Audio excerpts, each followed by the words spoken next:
But what do you think of it, though? Like, of the whole idea of putting somebody else under the Hayabusa mask? And Well, does that weird to you, or are you fine with it? now Like, where do you stand? if the family's fine with it, and they are, then look, they've been doing that in Mexico for decades. Right. We don't see that a lot in the United States, and we don't see it a lot in Japan, but it's not completely unheard of. In Mexico, it's part of the culture, and sometimes it's handed down by the legend who, will either give it to a legitimate family member, a son, a nephew, cousin, whatever. But sometimes, like in the case of AAA, they own a trademark. And what are we on? La Parka #3 in AAA? I mean, so it's like, it's not unheard of in certain wrestling cultures. And from that standpoint, I feel like as a wrestling fan, I'm kind of used to it.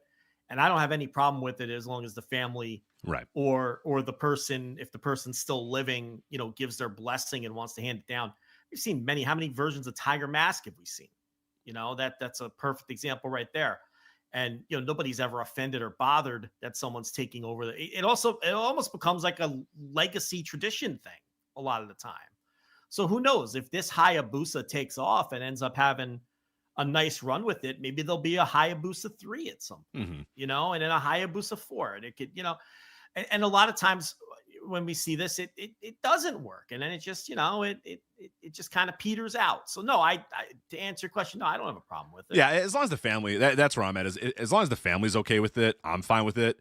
And as long as it's a decent enough nod to the original, and it really, watching this match, it really is. There's a lot of stuff that this guy is doing that kind of harkens back to Hayabusa. He's nailing the look, and he seems to be a pretty decent worker as well. So yeah, and really honestly, what it has the opportunity to do is to put more of a spotlight on the original Hayabusa as well. You know what I mean? Where you can then maybe make a whole new generation of fans aware of, hey, this guy that he's, sort of mimicking or he's kind of taking the character, taking over the character of, like, this guy was incredible. Like, here's what he did back, 20 years ago. And so it's not always, if the family has the blessing and if everybody has the blessing, it's less of like taking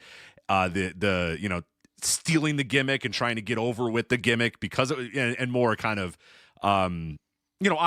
honoring the gimmick a little bit more, and honoring the original wrestler. And it feels like this is sort of that more so than some dude deciding, hey, you know what I'm going to do? I'm going to steal Hayabusa's gimmick and wear his mask to the ring, and I'm going to get over that way and get bookings that way. That's not what's happening with this at all. It's got the blessing of a lot of different people.